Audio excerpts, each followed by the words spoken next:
ठोसों में अपूर्णताएं, ठोसों में अपूर्णताएं की हम बात करते हैं। और ठोसों में अपूर्णताएं क्या होती हैं, इसे हम बोलते हैं इम्परफेक्शन इन सॉलिड। तो सॉलिड में क्या होता है, जो इम्परफेक्शन होता है, जो अपूर्णता होती है, इसके बारे में हम बात करेंगे। तो ठोस में अपूर्णताएं मुख्यतः हम दो तरीके से जानते हैं, एक हम कहते हैं इलेक्ट्रॉनिक त्रुटि बोलते हैं और एक परमाणविक त्रुटि। तो मतलब एक हम बोल सकते हैं, एक हमारे पास जो होता है, अगर हम बात करें, एक होता है इलेक्ट्रॉनिक दोष, इलेक्ट्रॉनिक दोष, और दूसरा हमारे पास होता है परमाणविक, या फिर इसी को हम बोलते हैं बिंदु दोष, बिंदु दोष बोलते हैं। तो जिसे हम इंग्लिश में बोल सकते हैं, हमारा क्या होता है पॉइंट डिफेक्ट, जिसे हम बात कर रहे हैं, इसे हम बोलेंगे इलेक्ट्रॉनिक डिफेक्ट,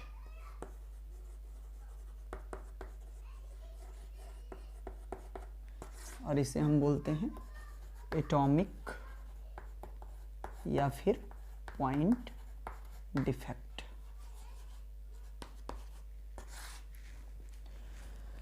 जनरली हम देख लें इलेक्ट्रॉनिक दोष या परमाणविक दोष होता क्या है, फिर हम अपने मेन टॉपिक पर चलेंगे जहां से क्वेश्चन बनता है, कैसे क्वेश्चन पूछता है, अनसॉल्व्ड में कैसे क्वेश्चन दिए हैं, या आपके यूपी बोर्ड में कैसे क्वेश्चन पूछे हैं, या किसी बोर्ड में कैसे क्वेश्चन पूछे हैं, उसके हम जिक्र करेंगे। तो सबसे पहले हम जान लें इलेक्ट्रॉनिक दोष या फिर हमारा परमाणविक दोष है क्या। तो ध्यान से सुनना बच्चों, क्या होता है कि जो क्रिस्टल आपका कोई भी ठोस होता है, वह सिर्फ क्या होता है 0 केल्विन टेम्परेचर पर एक आदर्श क्रिस्टल के रूप में पाया जाता है। सिर्फ जितने भी हमारे क्या होते हैं सॉलिड होते हैं, अगर हम बात करें, जो भी ठोस होते हैं, वे आदर्श क्रिस्टल के रूप में, एक आइडियल क्रिस्टल के रूप में सिर्फ 0 केल्विन ताप पर पाए जाते हैं। जैसे जैसे टेम्परेचर बढ़ता है तो इनके जो क्या होते हैं अवयवी कण होते हैं क्रिस्टलों में, वो अपने मूल स्थान से या तो मुक्त हो जाते हैं या तो फिर किसी अन्यत्र स्थान पर चले जाते हैं।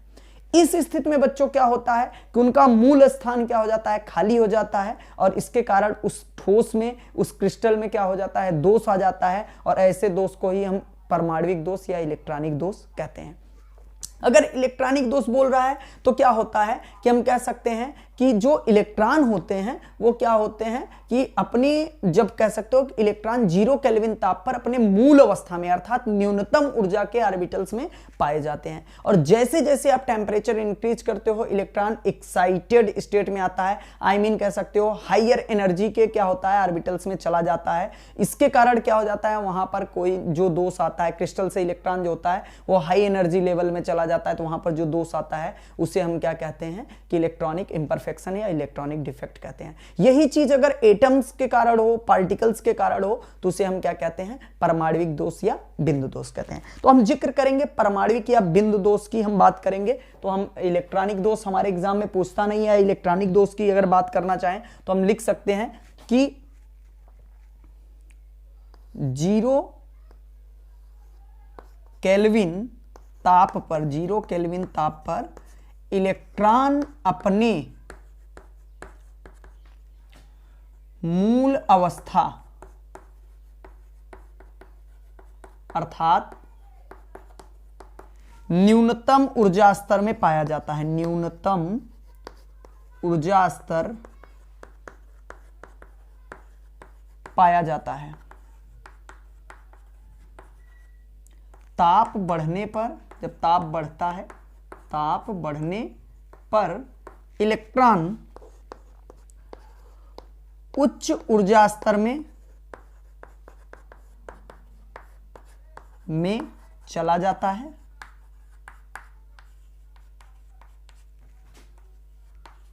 जिसके कारण क्रिस्टल में दोष उत्पन्न होता है, क्रिस्टल में दोष उत्पन्न हो जाता है।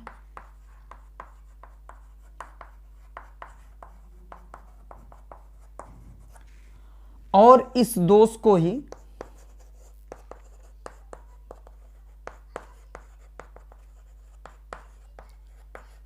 इलेक्ट्रॉनिक दोष कहते हैं।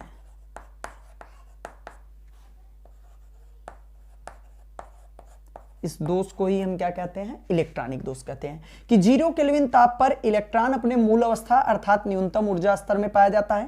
ताप बढ़ने पर इलेक्ट्रॉन उच्च ऊर्जा स्तर में चला जाता है, क्यों, जिसके कारण क्रिस्टल में दोष उत्पन्न हो जाता है और इस दोष को ही हम इलेक्ट्रॉनिक दोष कहते हैं। तो कुल मिलाकर इलेक्ट्रॉनिक दोष किसके कारण उत्पन्न होता है, इलेक्ट्रॉनों के कारण उत्पन्न होता है। आदर्श क्रिस्टल सिर्फ 0 केल्विन ताप पर होता है। जैसे जैसे ताप बढ़ता है क्या होता है, इलेक्ट्रॉन अपने एक मूल स्थित से, ग्राउंड स्टेट से एक्साइटेड स्टेट में या हाई एनर्जी लेवल स्टेट में चला जाता है और फिर वह क्या होता है कि उस क्रिस्टल में दोष उत्पन्न होता है जिसे हम इलेक्ट्रॉनिक दोष कहते हैं। सेम प्रोसेस होता है परमाणविक दोष या बिंदु दोष में। तो यहां हम लिख सकते हैं, इसमें क्या हो जाता है कि किसी भी क्रिस्टल का ताप बढ़ने पर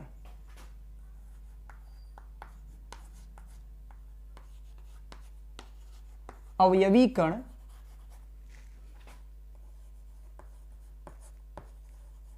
अपने मूल स्थान को छोड़कर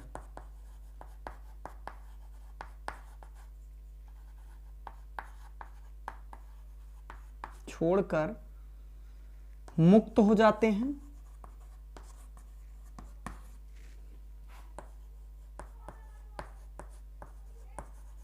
अथवा अन्यत्र स्थान पर चले जाते हैं।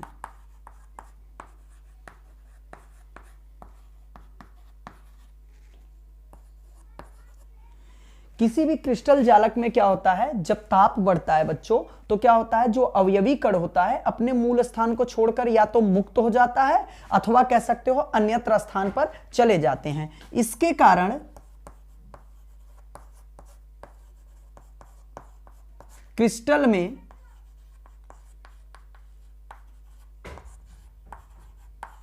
उत्पन्न दोष,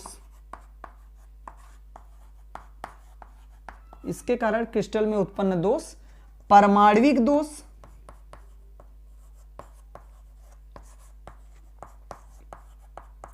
या फिर बिंदु दोष कहलाता है।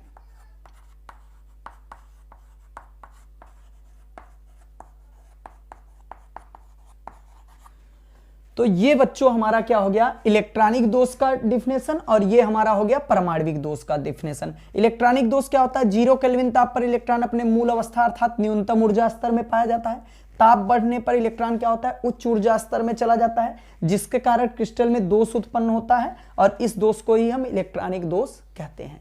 परमाणविक दोष में क्या होता है, किसी भी क्रिस्टल का ताप बढ़ने पर अवयवी कण अपने मूल स्थान को छोड़कर मुक्त हो जाते हैं अथवा अन्यत्र स्थान पर चले जाते हैं। इसके कारण क्रिस्टल में क्या होता है, दोष उत्पन्न होता है। क्रिस्टल में जो उत्पन्न दोष है उसे हम परमाणविक दोष या बिंदु दोष कहते हैं। बेटा एग्जाम में आपसे क्या पूछा जाता है, एग्जाम में कई बार आपके यूपी बोर्ड में खास तौर पे पूछा गया है कि बिंदु दोष से आप क्या समझते हैं, बिंदु दोष कितने प्रकार के होते हैं, उदाहरण सहित समझाइए। कई बार यह पूछा है कि स्टाइकियोमेट्री दोष क्या है, उसका सचित्र वर्णन कीजिए। कई बार यह पूछा है कि नॉन स्टाइकियोमेट्री दोष क्या है, उसका सचित्र वर्णन कीजिए। तो इसी पर हम डिस्कस करेंगे अब कि बिंदु दोष कितने प्रकार के होते हैं। कभी कभी यही पूछ लेता है कि बिंदु दोष कितने प्रकार के होते हैं, प्रत्येक को उदाहरण सहित समझाइए। यह भी क्वेश्चन कई बार पूछा हुआ है। तो आज इसी टॉपिक पर यह हम डिस्कस कर रहे हैं कि बिंदु दोष क्या है।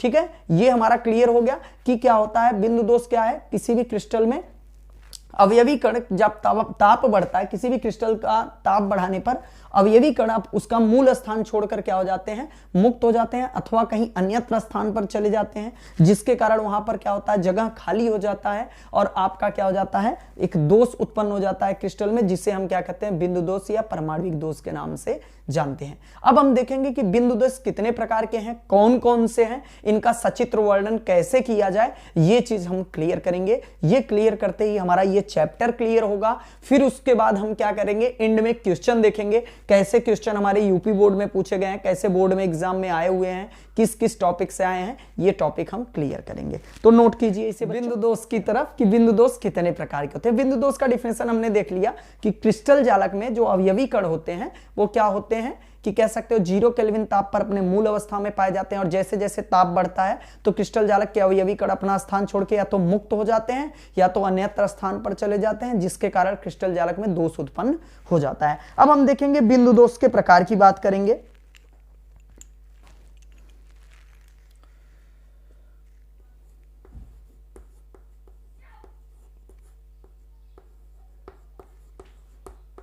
बिंदु दोष के प्रकार, तो बिंदु दोष के दो प्रकार होते हैं। एक हमारे पास क्या है, स्टाइकियोमेट्री दोष, और एक हमारे पास क्या है, नॉन स्टाइकियोमेट्री दोष।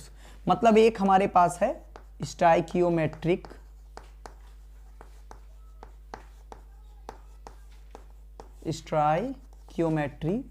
दोष और दूसरा है नॉन स्टाइकियोमेट्री दोष।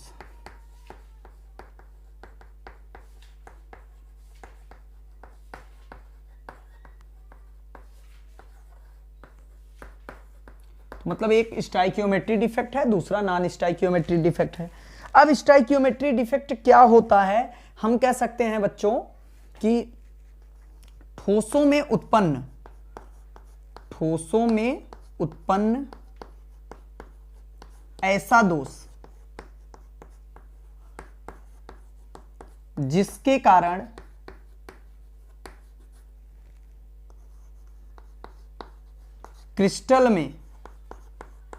क्रिस्टल के अवयवी कणों, ब्रैकेट में हम लिख सकते हैं परमाणुओं, हम कह सकते हैं ठोसों में उत्पन्न ऐसा दोष जिसके कारण क्रिस्टल के अवयवी कणों का संयोजन अनुपात, क्या कह सकते हैं, हाँ, संयोजन अनुपात अथवा स्टाइकियोमेट्री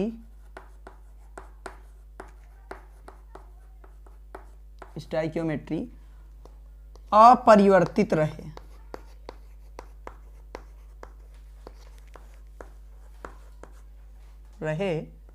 स्टाइकियोमेट्री दोष कहलाता है।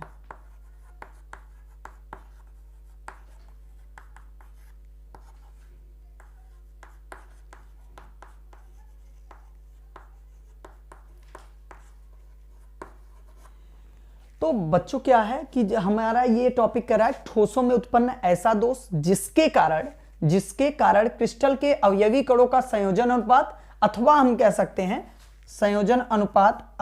कह सकते हैं स्टाइकियोमेट्री का रहे, अपरिवर्तित रहे, स्टाइकियोमेट्री अपरिवर्तित रहे, तो उसे हम क्या कहते हैं, स्टाइकियोमेट्री दोष कहते हैं। जैसे एग्जांपल आपको एक हम छोटा सा दिखाते हैं, एक हम बात करते हैं, जैसे ये हम ले लेते हैं, क्रिस्टल है हमारा,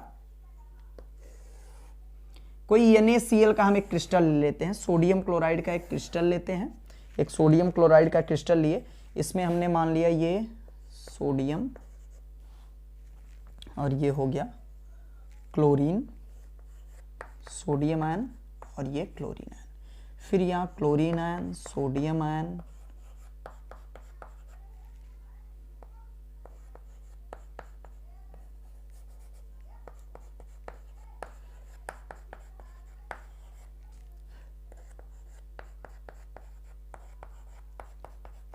ये हमारे पास एक क्रिस्टल है सोडियम क्लोराइड का बच्चों, जिसमें क्या होता है कि जब इसे हम क्या करते हैं, क्रिस्टलाइज करते हैं, तो क्रिस्टलाइज करते वक्त होता क्या है कि कुछ आयन, कह सकते हो धनायन या ऋणायन, कुछ आयन धनायन या ऋणायन अपना मूल स्थान छोड़ के विलुप्त हो जाता है। इस टाइम अगर हम रेशियो इसका देखें तो इसमें अगर हम काउंट करें कि टोटल कितने सोडियम के परमाणु हैं, तो देखिए 1 2 3 4 5 6 7 8, मतलब यहां पे 8 सोडियम के पार्टिकल्स हैं, कितने 8, और क्लोरीन के भी 8 हैं। इनका अगर अनुपात हम देखें तो अनुपात आ रहा है 1:1।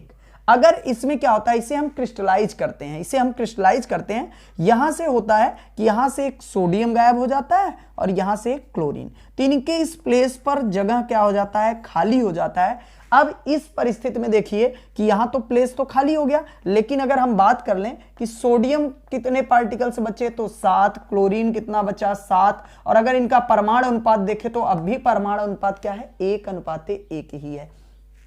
तो ऐसा दोष ठोसों में उत्पन्न बच्चों, ऐसा दोष जिसके कारण क्या हो, उनके परमाणु अनुपात अर्थात कह सकते हो अवयवी कणों का संयोजन अनुपात अपरिवर्तित रहे, तथा क्या हो भैया उनकी स्टाइक्योमेट्री या कह दो स्टाइक्योमेट्री में कोई चेंजिंग ना हो, बट क्या हो जाए उसमें कोई ना कोई डिफेक्ट आ जाए। तो ऐसे हम क्या करते हैं, ऐसे हम दोष को स्टाइक्योमेट्री दोष कहते हैं। जैसे एग्जांपल देखो, हमने कहा कि ठोस में उत्पन्न ऐसा दोष जिसके कारण क्रिस्टल के अवयवी कणों का संयोजन अनुपात अथवा स्टाइक्योमेट्री अपरिवर्तित रहे। यहां भी देखो कि क्या हुआ, स्टार्टिंग में जब हमने काउंट किया तो सोडियम 8 था, क्लोरीन 8 था, अनुपात 1:1 था, लेकिन फिर जब दोष आया इसमें हमने क्रिस्टलाइज किया सोडियम क्लोराइड को, तो कुछ धनायन और ऋणायन अपना मूल स्थान छोड़ के क्या हो गए, मुक्त हो गए या विलुप्त हो गए, तो उनके स्थान पर रिक्त स्थान आ गया, और जिसके कारण अगर हम देखें तो इस क्रिस्टल में एक दोष उत्पन्न हुआ, रिक्तिका दोष जिसे हम कह सकते हैं। लेकिन इनके अगर परमाणु अनुपात की बात करें, संयोजन अनुपात की बात करें, तो वो 1:1 अब भी बना हुआ है, अर्थात इनके स्टाइक्योमेट्री में और कह सकते हैं एटॉमिक रेशियो में कोई चेंजिंग नहीं हुआ। तो कह सकते हैं कि these defect are stoichiometry defect because there are no change in ratio, atomic ratio. तो मतलब यहां पे एटॉमिक रेशियो में कोई चेंजिंग नहीं हुई है, इसलिए that's defect are stoichiometry defect. Okay, note down कीजिए स्टाइक्योमेट्री डिफेक्ट को। अब हम नॉन स्टाइक्योमेट्री डिफेक्ट की एक कहानी देख लेते हैं, फिर इनके प्रकार की हम बात कर लेते हैं। ये देखिए चित्र के साथ इसका वर्णन कर लिया, एक एक का हम सचित्र वर्णन करेंगे। ओके, आइए हम नॉन स्टाइक्योमेट्री दोष की बात करते हैं। नॉन स्टाइक्योमेट्री दोष क्या होता है, इसकी बात करें,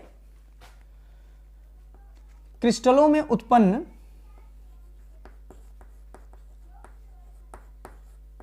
या ठोसों में कह सकते हैं ऐसा दोष, ठोसों में कह सकते हैं उत्पन्न ऐसा दोष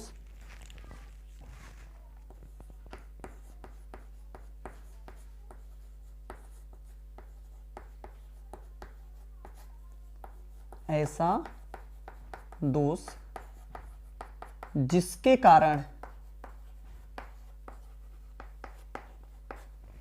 ठोसों में उत्पन्न ऐसा दोष जिसके कारण उसके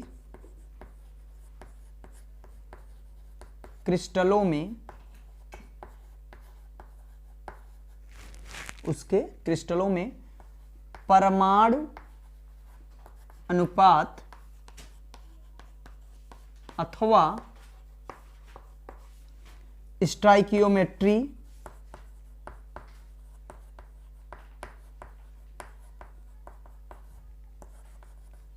परिवर्तित हो जाए।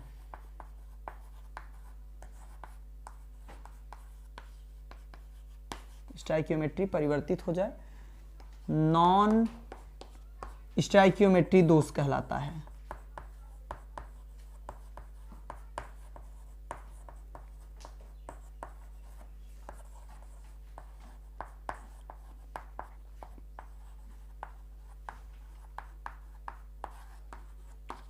तो क्या है कि ठोसों में उत्पन्न ऐसा दोष जिसके कारण उसके क्रिस्टलों में परमाणु अनुपात अथवा स्टाइकियोमेट्री परिवर्तित हो जाए, नॉन स्टाइकियोमेट्री दोष कहलाता है। जैसे एग्जांपल हम आपको दिखाते हैं, अगर हम ले लें यहां पे क्रिस्टल की हम बात कर लें, हम सोडियम क्लोराइड को हम क्या करते हैं, सोडियम क्लोराइड को यदि सोडियम क्लोराइड क्रिस्टल को NaCl,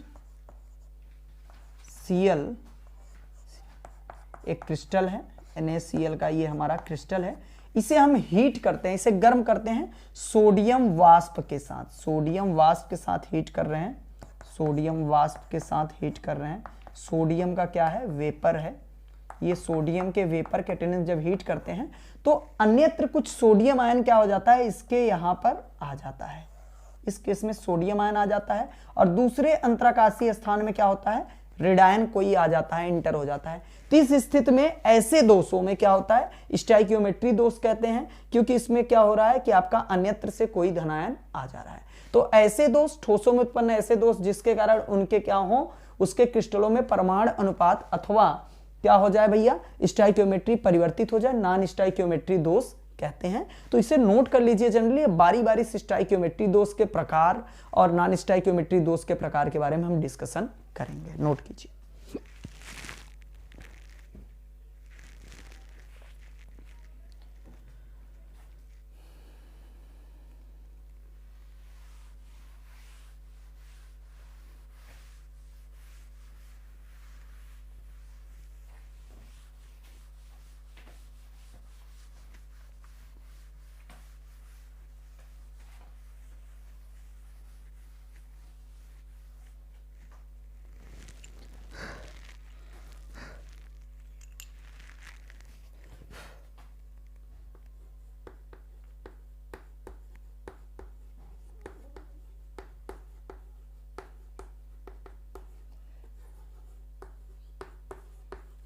अब हम देखते हैं स्टाइकियोमेट्री दोष कि स्टाइकियोमेट्री दोष कितने प्रकार के होते हैं। तो स्टाइकियोमेट्री दोष दो प्रकार के होते हैं, एक साटकी दोष और दूसरा फ्रैंकले दोष बोला जाता है। साटकी दोष को हम रिक्तिका दोष भी कहते हैं और फ्रैंकले दोष को हम अंतराकाशी दोष भी कहते हैं। तो हम साटकी दोष और फ्रैंकले दोष के बारे में डिस्कशन करेंगे।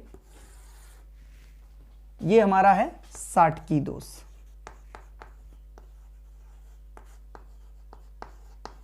और दूसरा हमारे पास है फ्रैंकले दोष।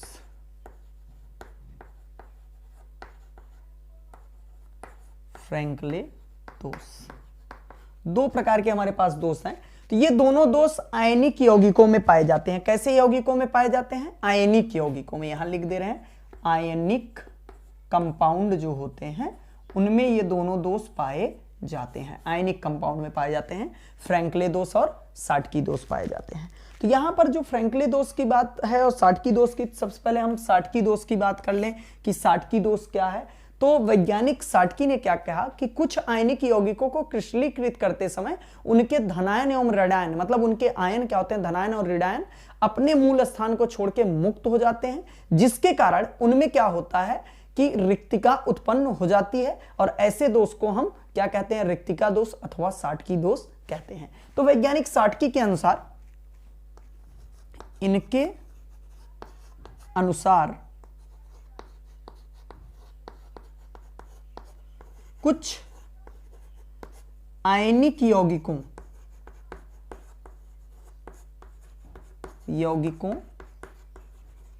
को क्रिस्टलीकृत करते समय, क्रिस्टलीकृत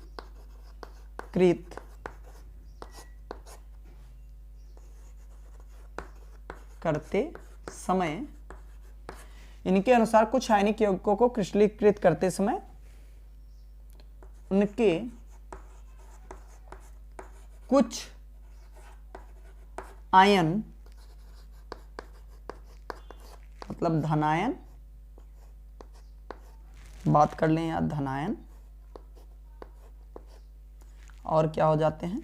ऋणायन जो होते हैं, ऋणायन, कुछ धनायन मतलब कुछ आयन, धनायन और ऋणायन अपने मूल स्थान से मुक्त हो जाते हैं।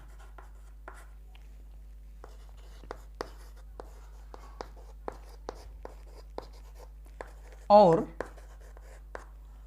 उनके मूल स्थान पर रिक्तिका उत्पन्न हो जाती है।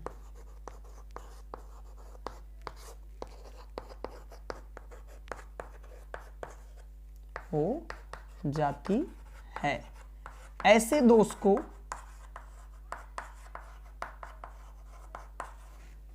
को साटकी दोष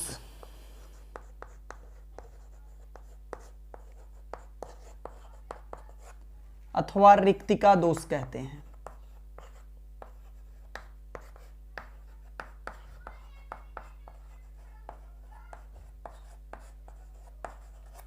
ये बच्चों आप नोट कर सकते हो कि इनके अनुसार क्या होता है, कुछ आयनिक यौगिकों को क्रिस्टलीकृत करते समय उनके कुछ आयन अपने मूल स्थान से मुक्त हो जाते हैं और उनके मूल स्थान पर रिक्तिका उत्पन्न हो जाती है। ऐसे दोष को हम साटकी दोष या रिक्तिका दोष कहते हैं। तो इसे आप नोट कर सकते हैं। और दूसरी तरफ हम देख लेते हैं, थोड़ा सा फ्रैंकले दोष पर डिस्कशन कर लेते हैं। फ्रैंकले दोष क्या होता है, फिर उसके बाद इनके एग्जाम्पल्स हम देखेंगे। फ्रैंकले दोष में क्या होता है, इनके अनुसार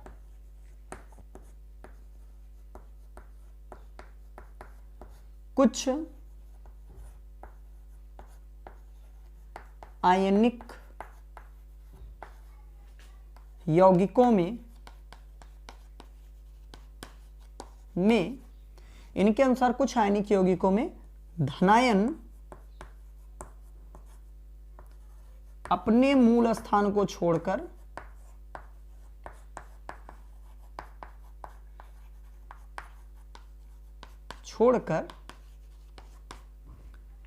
अंतराकाशीय स्थानों में चले जाते हैं।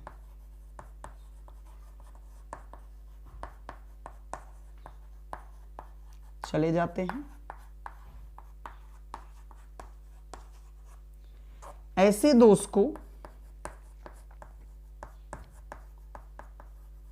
दोष को अंतराकाशी दोष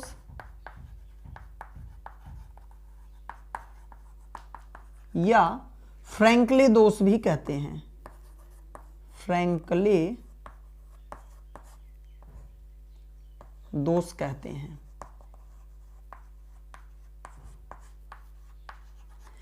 जैसे अगर हम बात करें किसमें किसमें फ्रैंकले दोष पाया जा रहा है, तो अगर हम जनरली बात करें तो सिल्वर ब्रोमाइड, सिल्वर क्लोराइड हम लिख सकते हैं। और यहां पर साटकी दोष की बात करें तो NaCl सोडियम क्लोराइड में, KCl पोटेशियम क्लोराइड में, CsCl इसमें भी पाया जाता है। और साथ में हम बात कर सकते हैं सिल्वर ब्रोमाइड में भी आपके पाए जाते हैं, सिल्वर ब्रोमाइड में भी पाया जाता है और सिल्वर क्लोराइड में भी। तो सिल्वर क्लोराइड और ब्रोमाइड दो ऐसे कंपाउंड हैं जिसमें साटकी और फ्रैंकले दोष दोनों पाए जाते हैं। तो बच्चों एक बार फिर से रिवीजन कर लो, साटकी दोष क्या है? इनके अनुसार कुछ आयनिक यौगिकों को क्रिस्टलीकृत करते समय उनके कुछ आयन अपने मूल स्थान से मुक्त हो जाते हैं और उनके मूल स्थान पर रिक्तिका उत्पन्न हो जाती है। ऐसे दोष को हम साटकी दोष अथवा रिक्तिका दोष कहते हैं।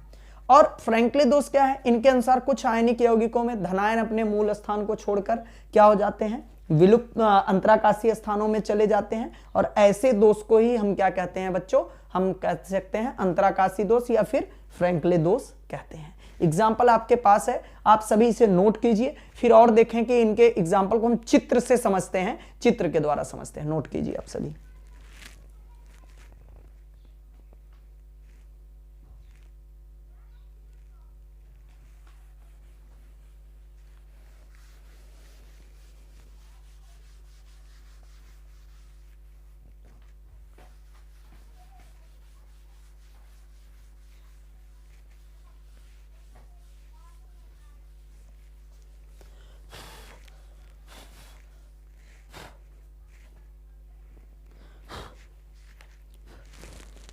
देखिए चित्र से हम समझते हैं साटकी दोष को, साटकी दोष, और इधर समझते हैं फ्रैंकले दोष को।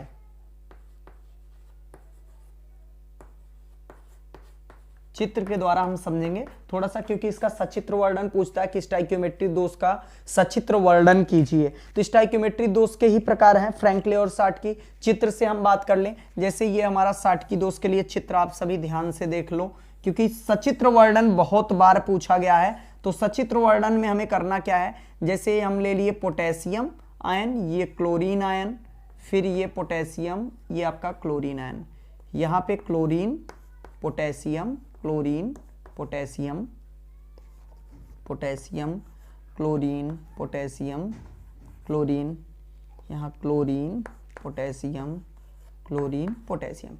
ये हमारा चित्र बना हुआ है साटकी दोष के लिए। यहां से क्या होता है कि कुछ धनायन और ऋणायन अपना मूल स्थान छोड़ के क्या हो जाएंगे? विलुप्त हो जाएंगे। जैसे यहां से हम कह दें कि हमारा एक धनायन गायब हो रहा है और यहां से हमारा क्या हो रहा है? ऋणायन। तो इनके मूल स्थान पे क्या हो जाता है? रिक्तिका उत्पन्न हो जाता है, खाली स्थान।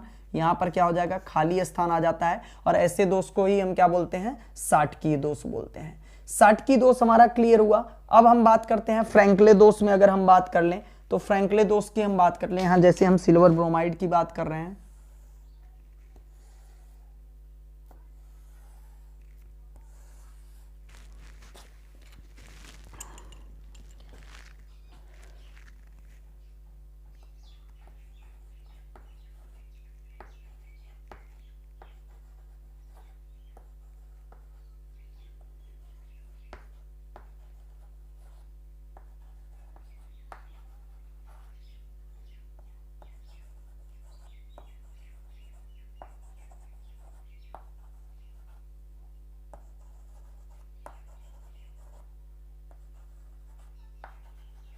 यहां पे क्या होगा कि कुछ धनायन अपने मूल स्थान को छोड़ के अंतराकाशीय स्थानों में चले जाते हैं। जैसे ये सिल्वर क्या करे? अपना मूल स्थान छोड़ के यहां पे आ जाए, यहां पर आ गया। अब इसका मूल स्थान क्या हो गया? खाली हो गया। ऐसे ये सिल्वर क्या करे कि अपना मूल स्थान छोड़ के यहां अंतराकाशीय स्थान में चला जाए, तो इसका मूल स्थान क्या हो गया?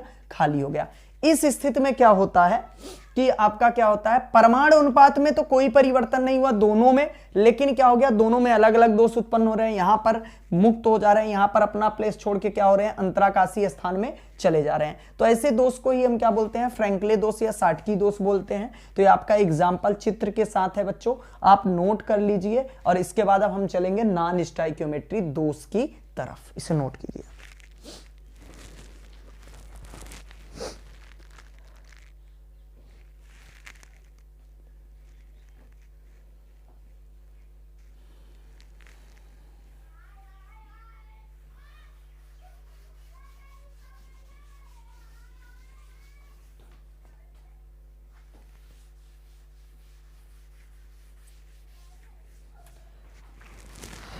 नॉन स्टाइकियोमेट्री दोष के बारे में हमने डिस्कशन किया था। अब उसके प्रकार के बारे में हम देखेंगे कि नॉन स्टाइकियोमेट्री दोष कितने प्रकार के होते हैं या नॉन स्टाइकियोमेट्री दोष कैसे उत्पन्न होता है, तो इसके बारे में हम देखेंगे।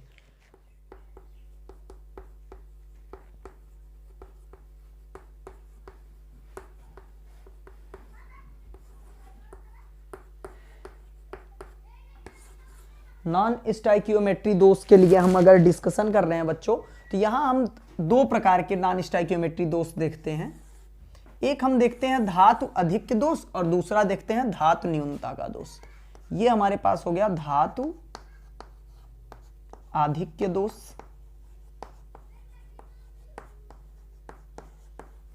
और एक हो गया हमारे पास धातु न्यूनता का दोष।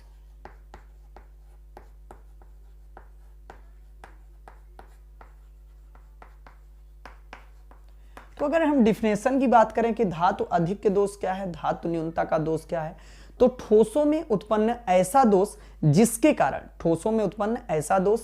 कारण क्या हो बच्चों, कि हम बात करें कि ठोसों में उत्पन्न ऐसा दोष जिसके कारण धातु आयन की सांद्रता क्या हो जाए, बढ़ जाए, उसे हम धातु अधिक्यता का दोष कहते हैं। और धातु न्यूनता का दोष क्या होगा, ठोस में उत्पन्न ऐसा दोष या ठोसों में उत्पन्न ऐसा नॉन स्टाइकियोमेट्री दोष जिसके कारण धातु आयन की सांद्रता कम हो जाए या धातु आयन के क्या हो जाए, संख्या कम हो जाए, तो उसे हम क्या कहेंगे, धातु न्यूनता का दोष कहते हैं। तो धातु अधिक्यता के दोष में धातु आयन की सांद्रता बढ़ती है और धातु न्यूनता के दोष में धातु आयन की क्या होती है, सांद्रता घटती है। तो यहां पे हम डिफिनेशन में लिख सकते हैं धातु अधिक्यता के दोष में कि ठोसों में उत्पन्न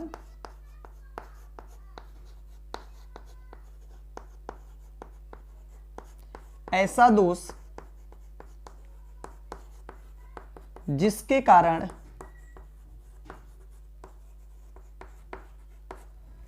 धातु आयन की सांद्रता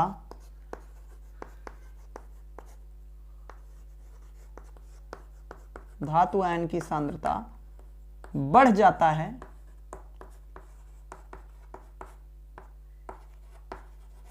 ठीक है। ठोसों में उत्पन्न ऐसा दोष जिसके कारण क्या हो, धातु आयन की सांद्रता क्या होता है, बढ़ जाता है, धातु आधिक्य दोष कहलाता है। धातु आधिक्य दोष कहलाता है। और धातु न्यूनता का दोष क्या है बच्चों, ठोसों में उत्पन्न ऐसा दोष क्या होता है, ठोसों में उत्पन्न ऐसा दोष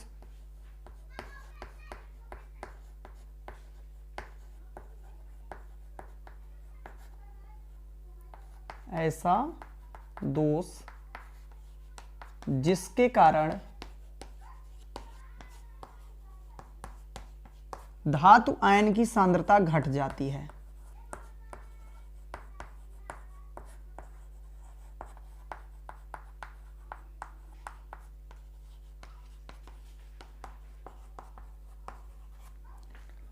धातु न्यूनता का दोष कहलाता है।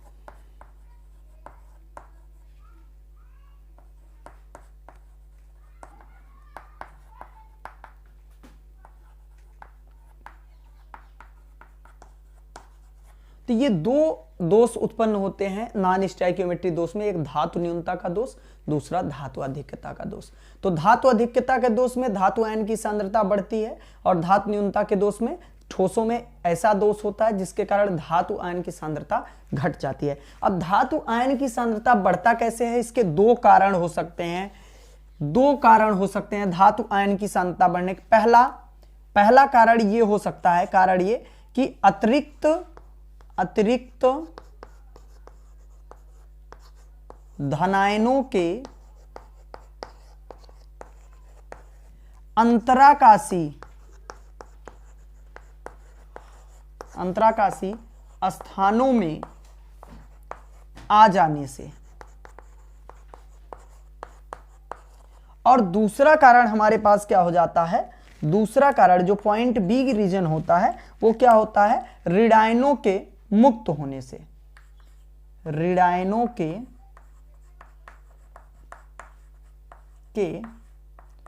मुक्त होने से।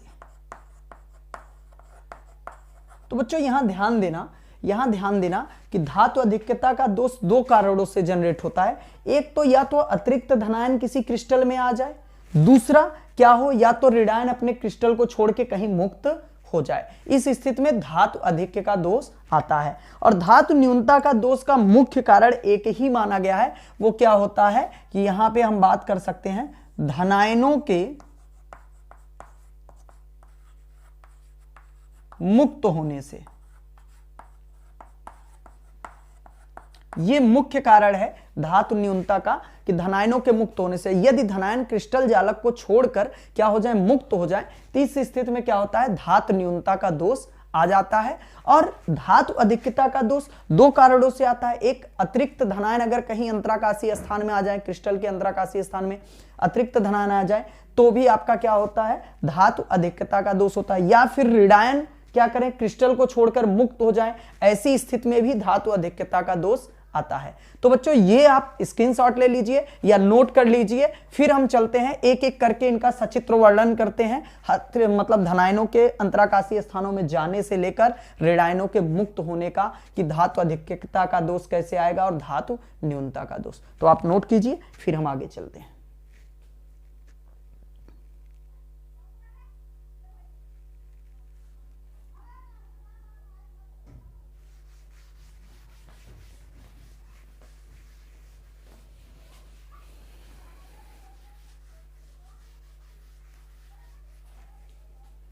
तो पहले हम धातु अधिक्यता के दोष के बारे में डिस्कस कर लें, फिर धातु न्यूनता के दोष के बारे में हम डिस्कस करेंगे। तो धातु अधिक्यता का दोष,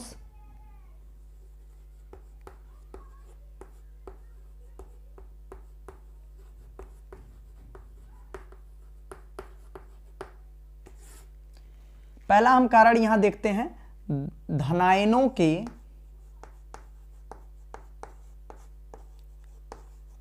अतिरिक्त धनायनों का, या लिख सकते हैं, सॉरी, धनायनों का लिखते हैं,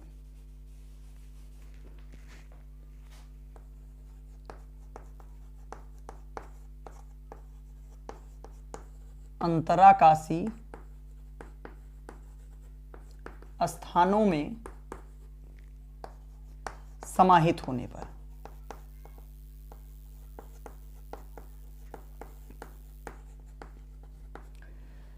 यहां आप सभी ध्यान दीजिए कि धनायनों के अतिरिक्त के अंतराकाशीय स्थानों में समाहित होने से क्या हो जाएगा, धनायन की सांद्रता बढ़ जाती है।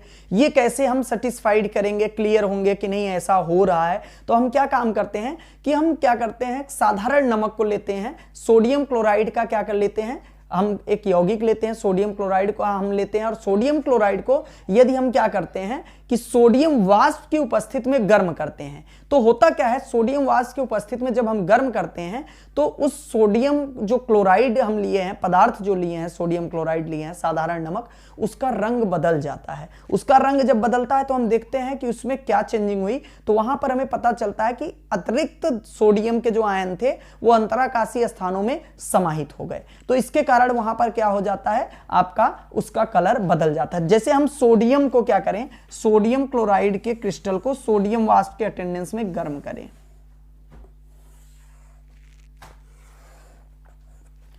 यहां हम ले लेते हैं सोडियम, ये हो गया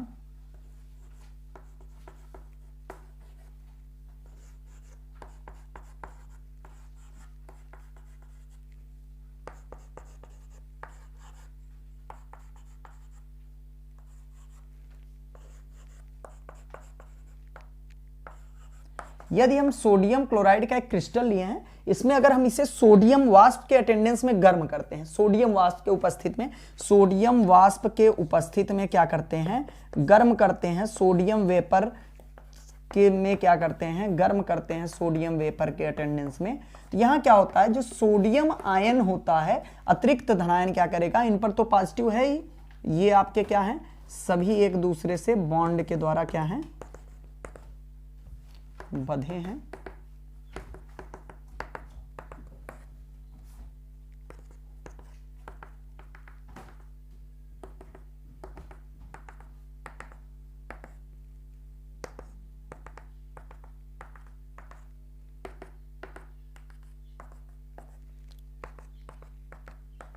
ये सब के सब बंधे हैं। तो यहां क्या होता है, अतिरिक्त सोडियम का धनायन यहां आपका मान लो समाहित हो गया, ये आपका अतिरिक्त धनायन, और इसका जो इलेक्ट्रॉन होगा दूसरे प्लेस में आ जाएगा। इसी तरीके से और भी सोडियम अतिरिक्त क्या होते हैं, अंतराकाशीय स्थानों में आ जाते हैं, अतिरिक्त सोडियम आयन क्या हो जाएंगे, अंतराकाशीय स्थानों में आ जाएंगे। इस स्थिति में क्या हो गया कि सोडियम आयन की संख्या यहां पर क्या हो गई, बढ़ गई, और धनायन की क्या हो गई, सांद्रता बढ़ गया। और ये धातु अधिक्य का दोष आता है जब हम क्या करते हैं, सोडियम वाष्प के साथ सोडियम क्लोराइड गर्म करते हैं। दूसरा हम देखते हैं जब ऋणायन अपना मूल स्थान छोड़ के मुक्त हो जाते हैं, जैसे ये सोडियम क्लोराइड एग्जांपल में हो गया, पोटेशियम क्लोराइड को पोटेशियम वाष्प के साथ गर्म करो, लिथियम क्लोराइड को लिथियम वाष्प के साथ गर्म करो, तो ये इससे क्या होता है कि आपका इनका कलर बदल जाता है। कलर क्यों बदलता है, जो अतिरिक्त ये आपके क्या होते हैं, इलेक्ट्रॉन आते हैं, ये जिस बिंदु पर आते हैं ये क्या करते हैं कि आपके प्रकाश का क्या करते हैं, परावर्तन करते हैं, रेडिएशन करते हैं, जिसके कारण इनका कलर बदल जाता है। अगला हम देखते हैं ऋणायनों के मुक्त होने से, ऋणायनों के मुक्त होने से कैसे आता है, ऋणायनों के मुक्त होने से कैसे आता है। हम ऋणायनों के मुक्त होने की कहानी अगर देख लें,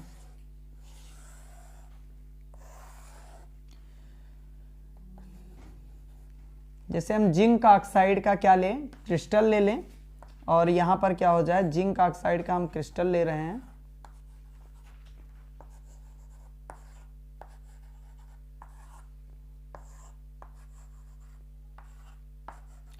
जब इसे हम क्या करते हैं, हीट करते हैं, तो ऋणायन अपना मूल स्थान छोड़ के क्या हो जाता है, मुक्त हो जाता है।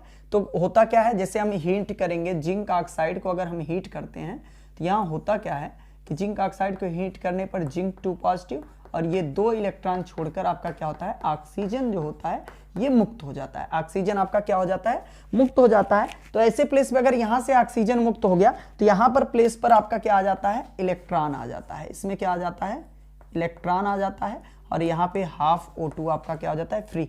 अगर यहाँ पे भी ऐसे बात करें तो यहाँ पे ऑक्सीजन फ्री हो गया, और यहाँ पे क्या आ गया, इलेक्ट्रॉन, और आपका ऑक्सीजन क्या हो गया, फ्री हो गया। तो इस स्थिति में हम क्या कहेंगे कि यहाँ पर ऋणायन अपना मूल स्थान छोड़ के मुक्त हो रहा है, और ऋणायन के स्थान पे क्या हो जाते हैं, इलेक्ट्रॉन आ जाते हैं, जो क्रिस्टल को न्यूट्रल बनाए रखते हैं। और इलेक्ट्रॉन जिन केंद्रों में पाए जाते हैं, इस केंद्र को हम यफ केंद्रक के नाम से जानते हैं, इन सेंटर को हम यफ केंद्र बोलते हैं, फर्टज सेंटर के नाम से जानते हैं।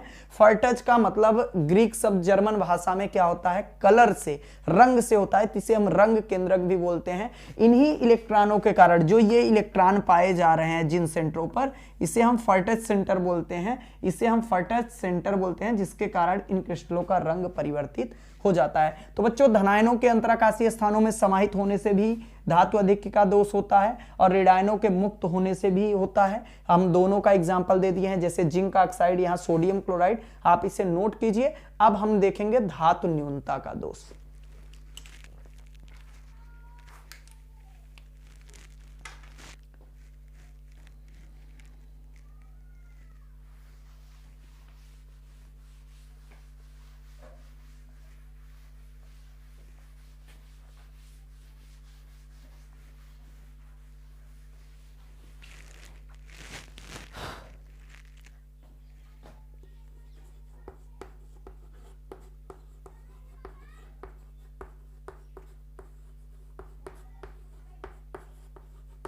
धातु न्यूनता का दोष, धातु न्यूनता का दोष का एक मुख्य कारण है धनायनों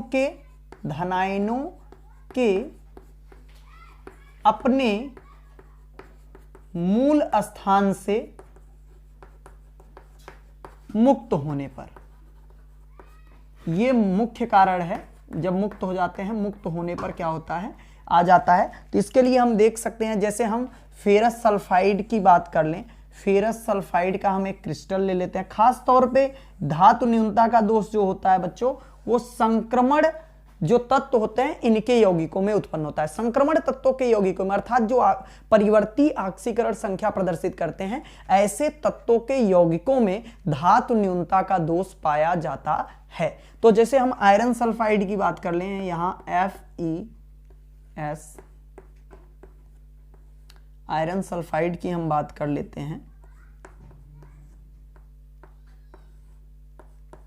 आयरन सल्फाइड का हम क्रिस्टल लेते हैं और इसके बारे में हम जिक्र करते हैं।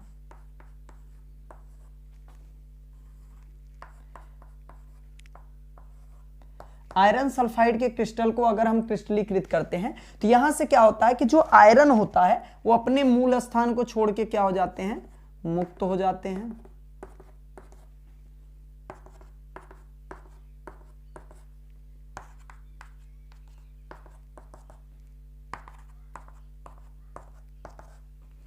यहां पर आपके ये आयरन के क्रिस्टल हैं,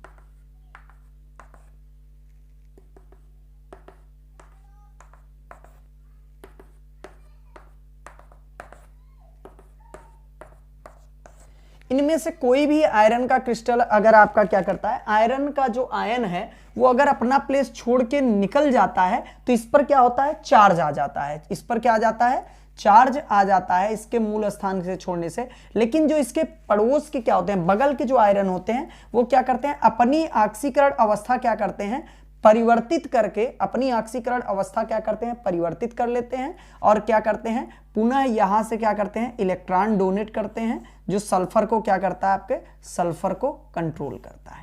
तो इस स्थिति में आपका क्या होता है, धातु न्यूनता का दोष आता है।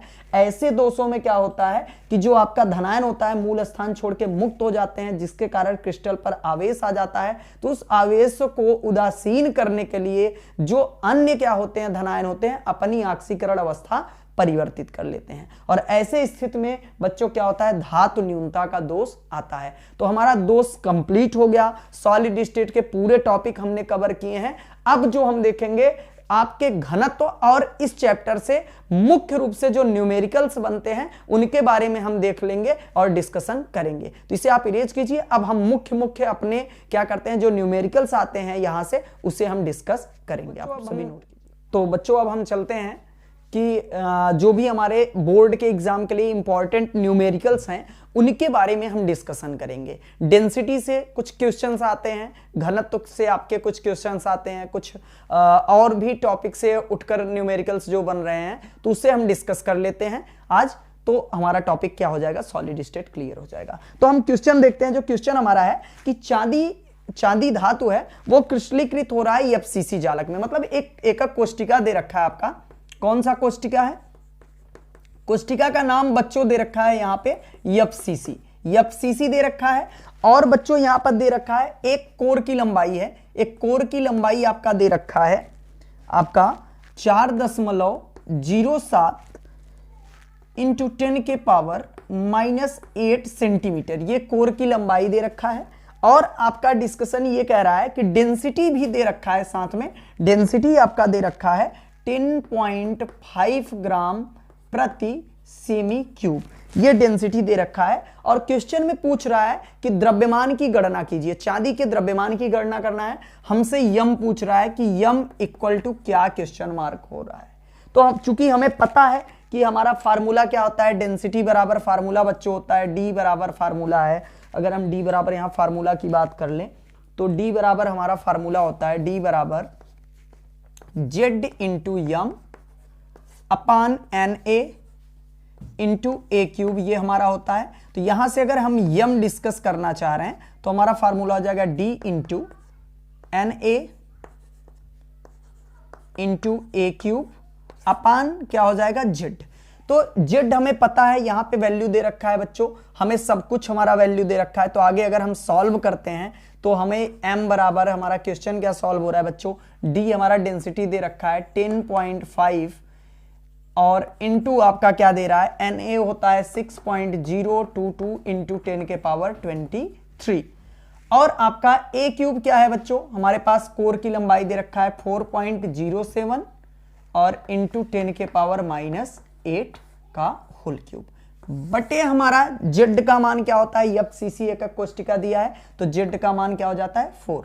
तो बच्चों इससे हम क्या करेंगे, मल्टीप्लाई करते हैं। आप सभी एग्जाम में जब भी जाइएगा तो आपके साथ कैलसी जरूर लेके जाइएगा, क्योंकि इतने बड़े आपको कैलकुलेशन के लिए टाइम लग जाएगा, तो इसलिए आप कोशिश कीजिएगा कि अपने साथ कैलकुलेटर रखिएगा। तो हम इसे क्या करते हैं, कैलकुलेट कर लेते हैं।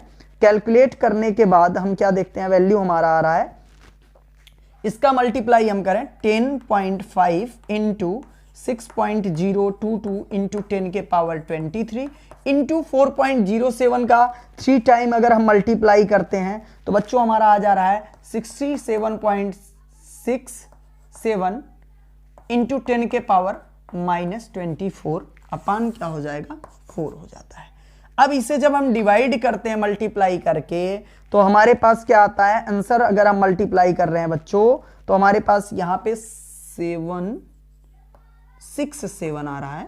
मल्टीप्लाई करेंगे यहां पे क्या करेंगे, 4 से डिवाइड करेंगे मल्टीप्लाई करने के बाद, तो हमारे पास आंसर आ रहा है बच्चों 107.9 आपका क्या आ जा रहा है, मोलेकुलर वेट, मोल प्रति आपका क्या आ गया, ग्राम आ रहा है। तो ये हमारा चांदी का वेट आ गया। क्वेश्चन हमारा था बच्चों, एक बार फिर से सुनिएगा, चांदी को FCC क्रिस्टल जालक में क्रिस्टलीकृत किया गया, जिसके एक कोर की लंबाई अर्थात कितना मिला 4.07 इंटू 10 के पावर -8 सेंटीमीटर, तथा क्या कह रहा है इसकी डेंसिटी 10.5 पाई गई। और आपका कह रहा है कि इसके लिए मोलर द्रव्यमान की गणना कीजिए। तो हमने फार्मूला यूज किया density equal to J effective particles number into molecular weight upon Avogadro constant into क्या होता है वॉल्यूम। तो हमने क्या किया कि मोलेकुलर वेट के लिए हमने क्या किया, फार्मूला अपना जनरेट किया और m बराबर वैल्यू को पुट कर दिया और हमारे पास आंसर आ गया m इक्वल टू 107.9, ये मोलेकुलर वेट आया। तो बच्चों इसे आप नोट कीजिए, ये आपके लिए इंपॉर्टेंट क्वेश्चन है, इस टाइप के क्वेश्चन हमारे एग्जाम में आते हैं, तो आप नोट कीजिए।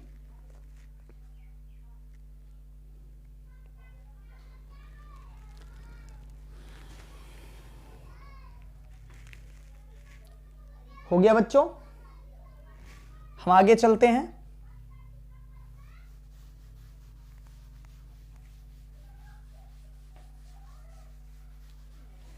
एक और हम न्यूमेरिकल्स की बात करते हैं, सबसे इंपॉर्टेंट है, कई बार एग्जाम में पूछा हुआ है।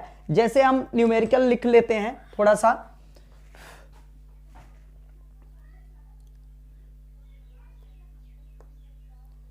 लिखते हैं, FCC हम लिखते हैं FCC कोष्टिका, FCC कोष्टिका में दो कण A एवं B पाए गए। FCC एकक कोष्टिका में, FCC एकक कोष्टिका में दो कण A एवं B पाए गए। कण A कोष्टिका के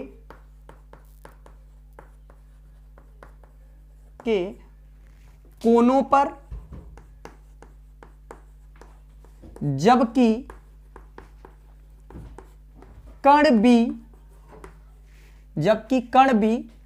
कोष्टिका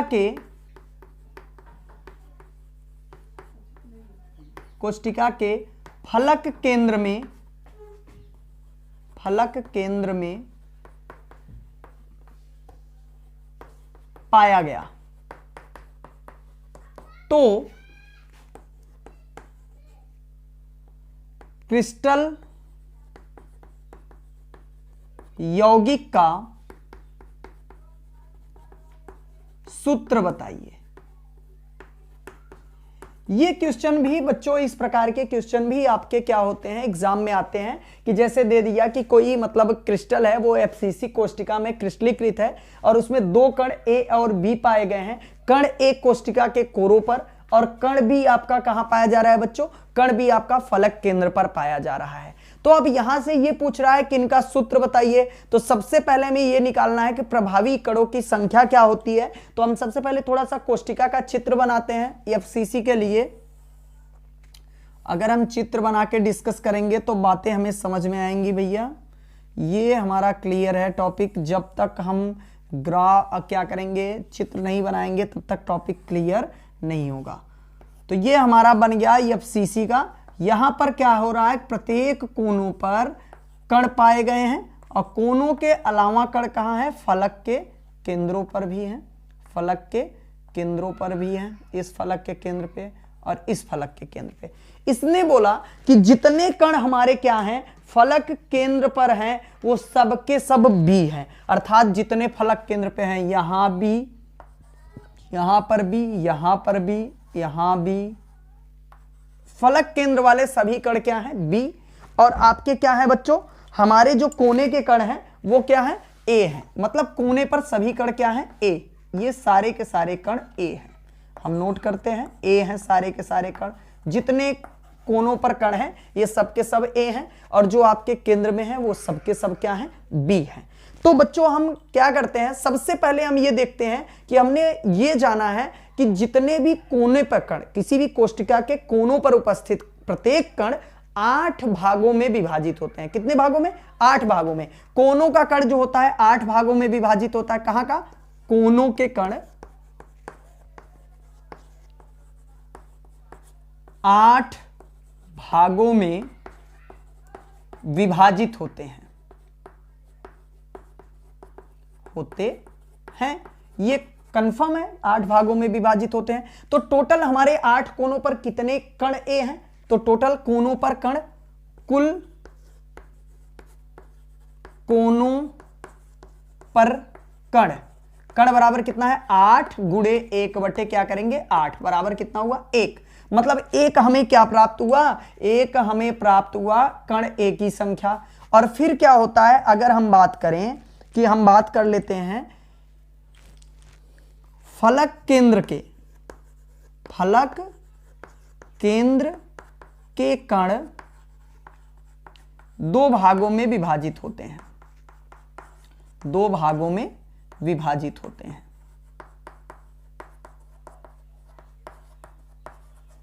होते हैं। तो कुल फलक केंद्र पर, कुल फलक केंद्र पर उपस्थित कण अगर हम बात कर लें, कुल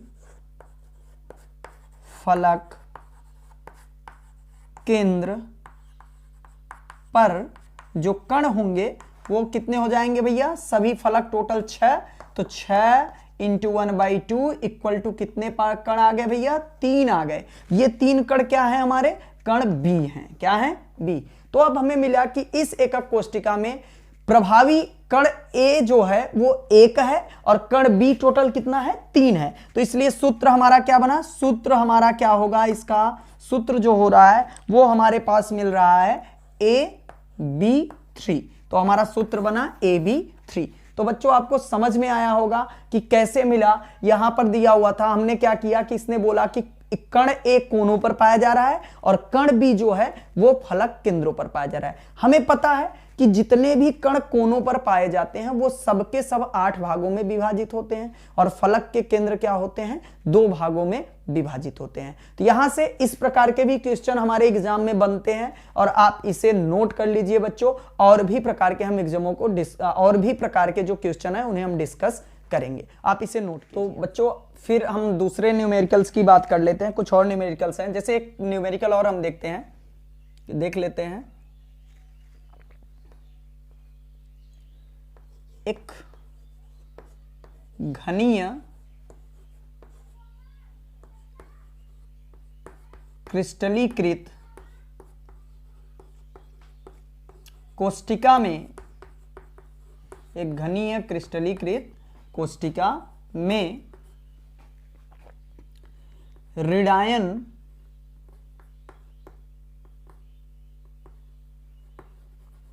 ऋणायनों कह सकते हैं, घनी क्रिस्टलीकृत कोष्टिका में ऋणायनों की त्रिज्या 144 पिकोमीटर तथा कोर की लंबाई, कोर की लंबाई, कोर की लंबाई 508 पिकोमीटर प्राप्त हुआ, तो धनायन की त्रिज्या बताइए। इस प्रकार के भी क्वेश्चन आपके बोर्ड एग्जाम में आए हुए हैं कि एक घनी क्रिस्टलीकृत कोष्टिका में ऋणायनों की त्रिज्या 144 पिकोमीटर है तथा कोर की लंबाई 508 पिकोमीटर प्राप्त हुआ, तो धनायन की त्रिज्या बताइए। तो आपको बच्चों हम बता दें, घनीय कोष्टिका के लिए एक सूत्र होता है धनायन और ऋणायन की त्रिज्या निकालने के लिए, आरसी धनायन की त्रिज्या प्लस ऋणायन की त्रिज्या बराबर होता है कोर की लंबाई बटे 2।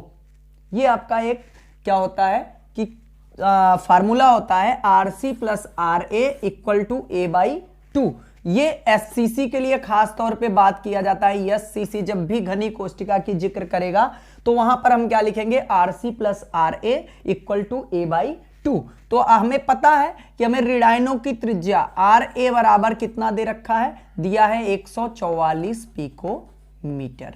और हमें क्या दे रखा है बच्चों, हमें दे रखा है ए इक्वल टू 508 पिकोमीटर।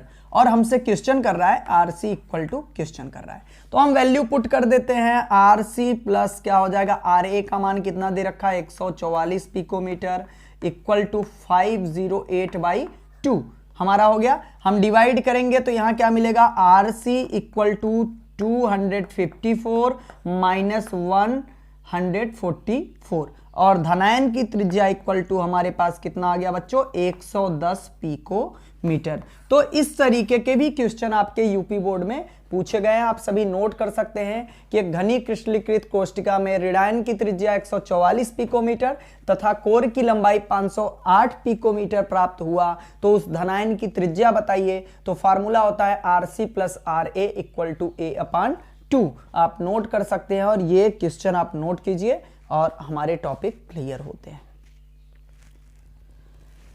तो बच्चों हम कहना चाहते हैं हमारे यूपी बोर्ड में यही 3 प्रकार के न्यूमेरिकल बनते हैं, जिसे आप प्रिपेयर कर लीजिए। और आज के इस पूरे क्लास में हमारा सॉलिड स्टेट कवर हो चुका है, उससे जो भी क्वेश्चन पूछता है वो सारे के सारे क्वेश्चन कवर हो चुके हैं।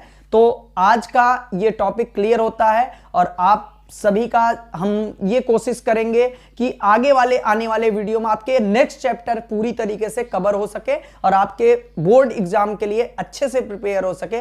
तो आज के लिए बस इतना ही। धन्यवाद आप सभी को।